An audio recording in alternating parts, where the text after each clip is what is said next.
What's happening? I can't think of a better way to start the day than with one of the nicest people I have ever met. Well, thank you. I'm still looking for him. You are so sweet. Where is he at? Yeah.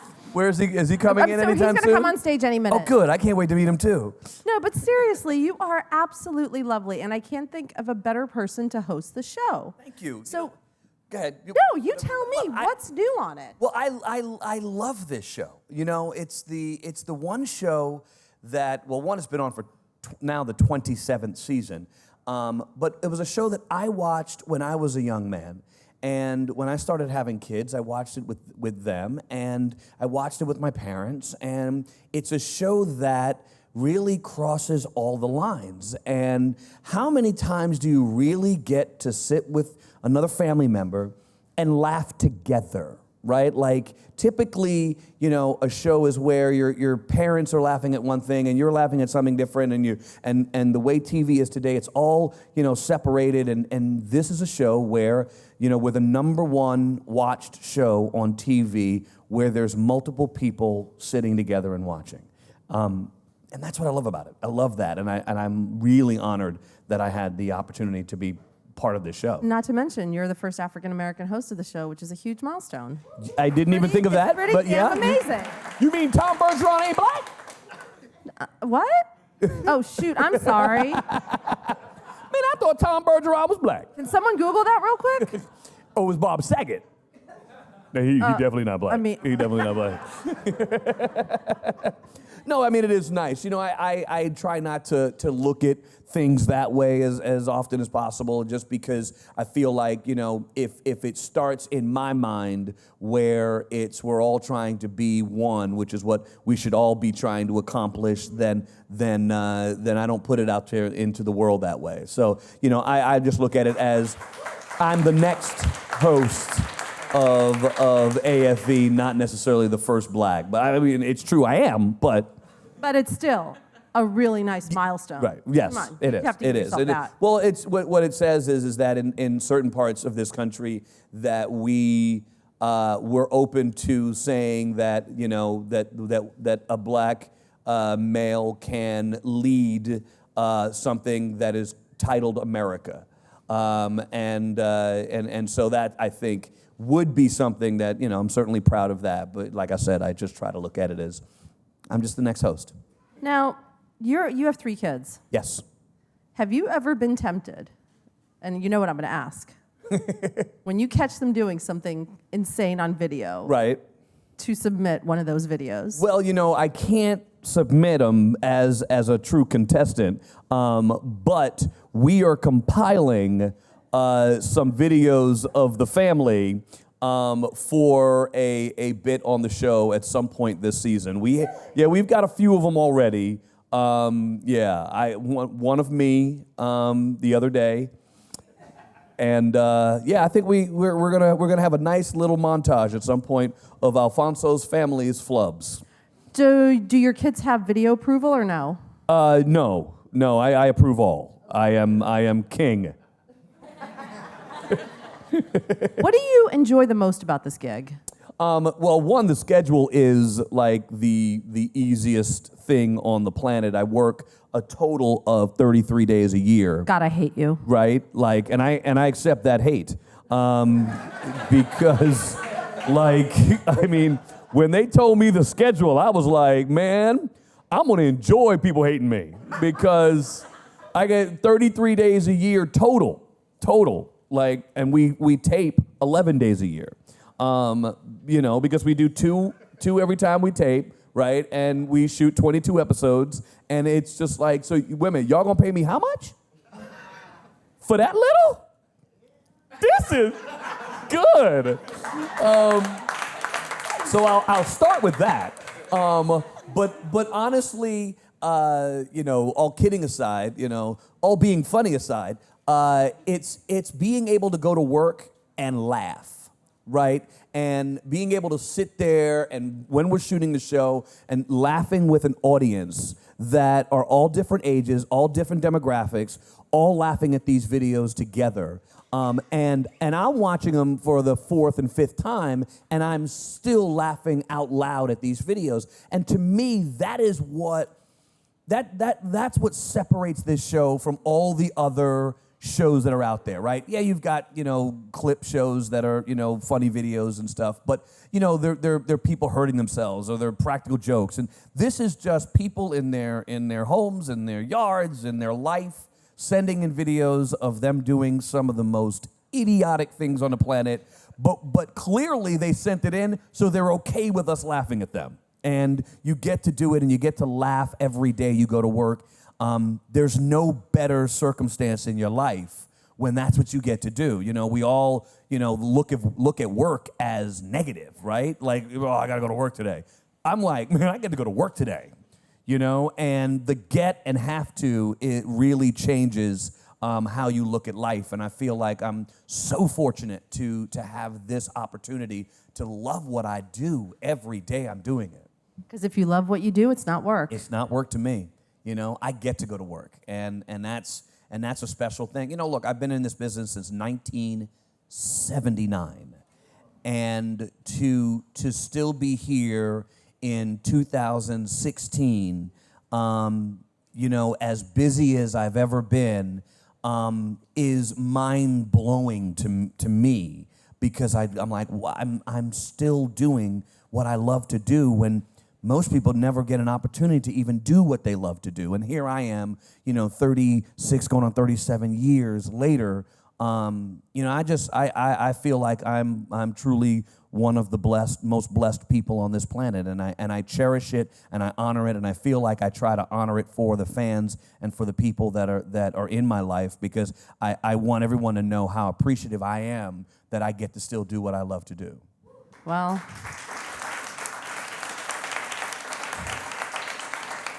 makes me want to cry. I know, you got me all verklempt. It's too early for this. But which brings us to your other show. Yes. Unwrapped. Unwrapped 2.0. Yeah. So let's talk about that. Yeah, Unwrapped 2.0, it's a show on the Cooking Channel. We're going into our third season. We premiere October 9th. And the show is about how treats are made. So candies and potato chips and buns and anything that you would have as a treat. So if you have a backyard barbecue, what would you put with that? As a coleslaw or the potato chips or whatever it is? We show how those things are made, and we go all the way from the ingredients all the way through to packaging and how we send them off. And then, but what's really cool about it is learning the ingredients of some of your favorite treats, but also the machines that they've made to figure out how to make those treats and make them fast, right? So, you go to a place and they have to move off 3,000 of them a day, and how do you do that with these ingredients? And they show you that, and it's a fun show to watch. We typically will show 4 different things on each show, and we do 13 a year. And like I said, we're entering our third season, and we've got some great new stuff this year, and switching it up, expanding some of the areas, and it's fun. It's a fun show, and I think people who are into that, foodies, love it. What has been the most surprising thing you've learned about a favorite treat? Well, what I've learned is that they use a lot of sugar. Wait, you think? Yeah, there's a lot of sugar in almost everything. And, ingredients that you would never think of. It's like they got molasses. What? Man, molasses? Malic acid. You learn things that, malic acid is what makes things sour. Sour the entire audience is like this. Really? What? I don't understand. I don't understand. But it's but those kinds of ingredients just being put together and the right number, and it's like we've got to bring the heater to 288 degrees, and it's like it doesn't work at 289 or 287, but at 288 it does it at the perfect temperature, and it's just so intricate to see how they make these things, and it's fun. It's fun. Do you come up with any suggestions, like of a favorite thing that you want to kind of get inside of? Not at all. Not at all. Yeah, I like it's like it's funny because when you're a host, all you do is just like, yeah, you tell me what to say. I ain't trying to make me a producer, and I'll tell you what I should say. But until that point, what would you like me to say, sir? I am happy to be here. I am so happy to be here. Just let me play. How much of a foodie are you? As you can tell, I'm a real foodie. I like to eat a lot of food. Brother was slim on dancing, and brother put on some weight. Anyway, I like food. I do too. I'm not very, adventurous and creative with food. Like I'm a meat and potatoes kind of guy. But I just went on over the summer, the beginning part of the summer, I went to Stockholm, Sweden. My wife's family is from Sweden, and so we went there to experience her culture. She came to Trinidad and Tobago and played carnival with me, early on in our relationship. So she got to see my side of the family. We wanted to see her side, and so we went there. And I was absolutely floored at the quality of food in Stockholm. And how simple Swedish food is. But it's like a beautiful cut of fish. So good. It was some of the best foods I've ever had. And I actually, weirdly enough, tried some stuff. Because I don't try stuff, right? I'm the dude. Oh, you're like one this. of those? No. I don't. Hey, listen, this looks great. Great for you. Y'all got steak? Preferably a ribeye. We good. I don't mess. I don't eat seafood, right? I tried reindeer heart. Okay, that's a bit much even for me. It was delicious. It was absolutely fascinating. We went to a restaurant, they had it, and it was like, one of those almost tapas-style restaurants where it was, small doses of everything, and I tried it, and I went, who knew? Who knew? But, it was good. Did you know ahead of time what you were eating? Yes. They this is reindeer heart. I was like, really? So Rudolph was just running, and y'all just tackled dude and put him and took his heart out and put him on the plate. Okay. It was so little. It wasn't, it wasn't a lot. It wasn't, a big old thing. It was little. But I was like, hey, I'll try it. And then put it in my mouth and was like, okay. But I'm a meat eater, right? So I like meat. And so it's a muscle in the body or in the reindeer. And it was good. It was good. I tried it. It was good. I applaud you. I applauded myself. I was like, this is good.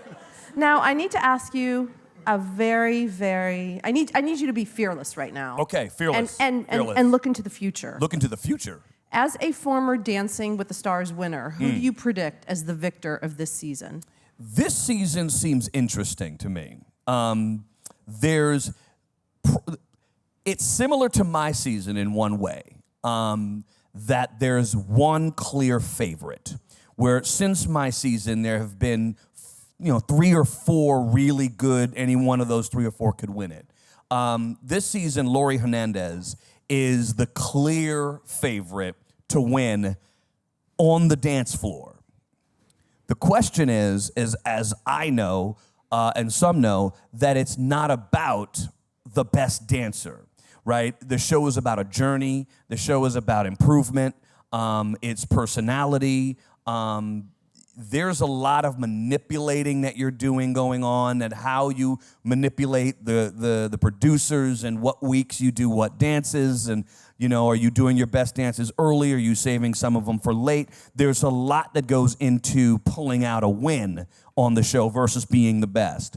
There's a couple that could challenge her, but I still feel that ultimately she is by far the best dancer on. And plus, she's got the personality, too. She does have personality, so that does help her. But the fact that she's 16 is a negative on that show. Really? Well, if you think about the audience that's watching the show, right, like Marilu Henner has a great chance because that's the audience watching the show. People who watched her in her career are sitting at home going, I just love her. And all it takes is for them to go 1 week, oh my God, at near the end, the fact that she's out there and she's in her 60s and she's doing it, that girl gets my vote. She might not have been the best, but she gets their vote. And what I've noticed through the years is that not very often do young contestants win, because that's not the audience voting. And what people don't understand is that, yes, the judges vote, but that's only 50% of the score. The other 50% is the audience, and I'm not going to go into online, putting out there the exact how it all works, but ultimately, it's not as specific as you would think. I learned, because I'm a little cray-cray, right? I admit it. I'm good with it.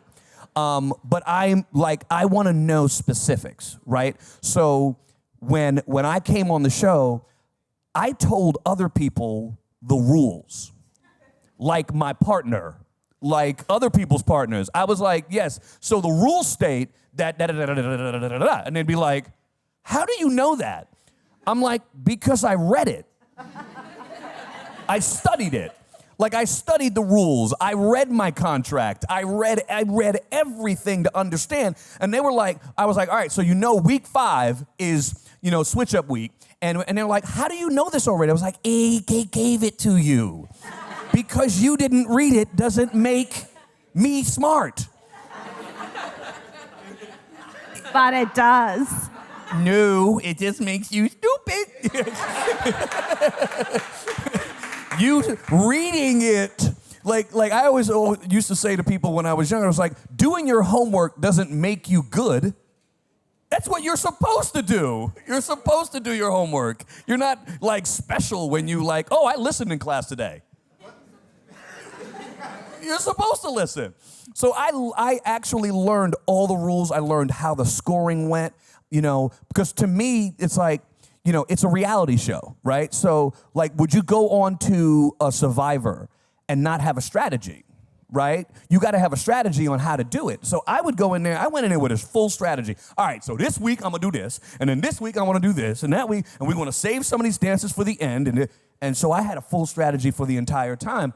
And you have to go in with that kind of thinking. So understanding the audience and understanding who votes and understanding how to, I wouldn't say manipulate, but certainly attract those voters to you is a really important part of the show. And I don't know whether at 16, Lori will be able to do that. One last question before we go to the audience. Okay. On a different note, I know you're a huge golfer. Yeah. You posted a very nice tribute to Arnold Palmer, who just passed away. Yes. Who has been the most impressive golfer you've ever played? I ever played, this last year I played at the AT&T up in Pebble Beach, and the foursome was Justin Timberlake, Justin Rose, William McGirt, and myself. And Justin Rose, the first round was I had never seen anything like that. He had never played the golf course. It was at Spyglass, and he shot 6 under, and he never stepped 1 foot on that golf course before playing it. It was so amazing to watch, and it was great to watch as a golfer because I started to recognize you don't need to see the golf course. You just need to be able to hit the shots, right? And if your caddy has the information, then you don't need, he tells you, hit it there, this is the number. That's how you play the game anyway, right? You don't stand there and go like this. Well, the last time I played this hole, no. How far do I need to hit it to the pin or hit it to a safe spot and then execute? And so I watched him do that, and it changed kind of the way that I, looked at tournament golf, definitely, but that was spectacular to watch. And Justin Rose was, is obviously the number 6 player in the world. It was amazing to watch. It was really, really cool. But with the passing of the king, Arnold Palmer, I wrote this on my social media, but I had the opportunity to meet him one time, and he put on a Saturday group every Saturday at Bay Hill, and a good buddy of mine, Joe Mulvihill, who manages Joy Fatone and Boys to Men, a bunch of people, and he lives there and is a member at Bay Hill, and he's like, yo, do you want to play in Arnold's Saturday group? You're like, nah, I'm busy. I will ship my clubs. They on the next thing smoking, bruh. I'll be ready in the morning. And so I go there and I go to the range and warming up and I'm meeting the other guys that I'm gonna be playing with. And it's a big, money group. So it's a betting thing and everybody bets and you put your money in at the beginning and you hope to get it back. If not, make some, lose some, whatever it is. And I'm hitting balls at the range, and then Arnold Palmer pulls up in his golf cart. and he's sitting there, and he's like, "Oh, we got a new guy here today, huh?" And I was like, "Hey, man, okay." And so I'm continuing to hit balls, and he goes, "All right, we got a player here. This guy can play." He goes, "Hey, make this next ball go right." And so I get up there and I hit a nice little cut. I goes, "Okay, let me see if you can make it go left." And I get up there and I hit a nice little draw. I goes, all right. Hit this one high. And so I hit the one high and next one low. He goes, "Man, this kid got all the shots." He goes, "Man, he's gonna clean up today in this group." And I won a lot of money that day. And I shot 2 under par that day out there, and I just cleaned up, and and the fact that like that is my memory of one of the greatest American golfers in history. Basically like, dude, you got game. Keep working at it. Just a memory I'll never forget. That is a great story. Yeah, it was pretty awesome. And now let's turn it over to the audience. You. What y'all got to say? Hi, Alfonso. Thank you for coming today. My question is, with all the technology today and people recording things on their cell phones instead of camcorders, do you think that, I know there's some people that stage their videos, but how do you guys go through filtering the videos? And then is it just the laugh factor that you're looking for, or are you looking for something authentic? Well, we're always looking for laugh factor. I mean, obviously we want it to be funny, and that's the first key. But we do try to figure out whether it's authentic or not. If it's something that looks completely staged, then clearly, even if it's funny, we won't air it. But if you can't tell, then you can't tell, right? So you can't decide without information, without facts. You can't do the Donald Trump. Right? You can't just, do something because you feel it, and even if it's not factual. Did that make it to my mouth? It did. My bad. Wrong.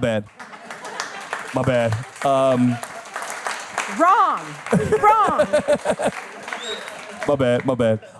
But yes, we try not to allow fake videos to come on. I'm trying to think of a great way to interrupt you the way he did, but we'll move on to the next question. No, I didn't like Hillary. I just didn't listen. Good morning. Yes, Alfonso good morning. and Donna. The camera dude behind you was like, "Okay, now I can't see." I know. I'm a giant. Question, any advice that you have to young, I guess, actors of color going through your whole long career since 1979? Yes. What advice do you have to, I guess, young actors trying to find their niche? It's really hard in a market that's pushing us to be a certain thing or a certain way. And I found that you've kind of like navigated that through your career. And I'm sure you've gone through ups and downs, but your personal experience or advice. I start with, you have to learn who you are, right? And what are your greatest talents and abilities, right? Like you have to, you can't go, I'm 5'7", and maybe 5'6" and 3/4. But I know I'm not playing basketball, right? So I know what I'm not going to be, right? I'm also not going to be leading man, hunk, dude, right? Like I know I'm pretty, right? But I'm not going to be viewed as that dude, right? So why try to play that dude? Figure out who you are and learn how to be the best version of that. Be in school, be in classes, work on your craft, be creative, learn to write, learn to direct, learn to produce, learn how it all works, because even though you might be asked to do one job on the set, understanding the other jobs on the set gives you a perspective that you can only use when you're in the circumstance. And you only get the opportunity maybe once or twice to show them that first time. And if you don't kill it the first time, then the likelihood of you being able to kill it again has decreased dramatically, right? So you gotta be prepared. Will Smith used to say this all the time. Don't get ready, be ready. right? And it really is a great, mantra to live by, right? Is if you're ready for the opportunity, then when it strikes, you're gonna be great, right? You're gonna be confident, you're gonna be awesome when you get there because you're not afraid of the moment. And so as a young African-American performer, there's realities, right? And it's unfortunate. You're not going to be given the same amount of options as somebody else. And you're going to be, there are going to be a lot more hood roles than there are going to be Carlton roles, right? And if you are the Carlton type, then you know that you're going to have less opportunities. But you better be prepared when that opportunity comes, right? And you gotta go in there, and you gotta, for me, as I've looked at it in life, is like, I'm not afraid of any moment, right? There's nothing in my mind that I can't do in my mind. And I go out there and I continue to work on my craft and I continue to work on what I'm doing.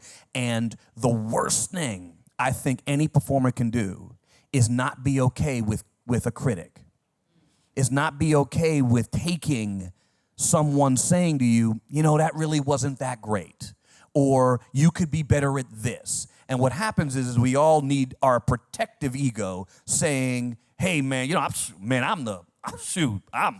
fly. Okay, that's what you need to say in front of people. But when you walk and you're by yourself, if that's what you're still saying to yourself, you got no shot in life. You got to be willing to hear. The only way to learn is to do it wrong. If you did everything right the first time, you would never learn. So you have to be willing to be wrong to learn how to be right. And so the ego part you have to automatically get rid of and go in and say, tell me how to be better. Give me the information that I can use to better myself. Not, man, I'm the man. No, you ain't. Unless you making $1 billion a year, you ain't the man. Learn, go to school, be ready, be humble, and look at it positively. Try to find the positive in every circumstance, because people want to work with people that have good energy, right? And I'm always glass half full. I'm never glass half empty. And that's one thing I do want to.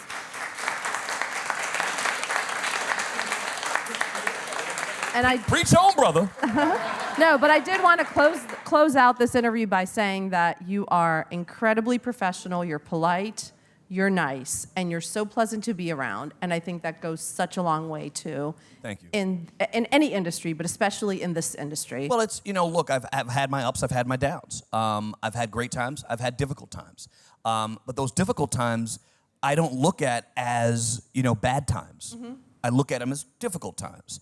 And from those experiences, it gives me perspective.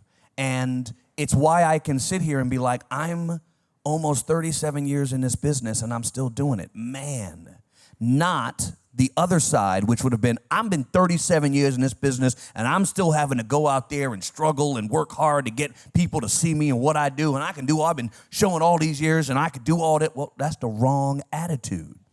I'm lucky I'm still here, and appreciate people. Right, like the cameramen here and the sound and everyone in here, like everyone has a job, and that job is just as important as my job, right? Like that dude, if he doesn't shoot me right, I'm gonna look really bad. So I want him to shoot me, properly, right? And if the mic don't work, they're not gonna hear what I have to say. And so the guy who's running the sound, board is important. And when you're meeting and seeing these people, you're thanking these people, you're going to work and you're working with these people, and we're all in this together.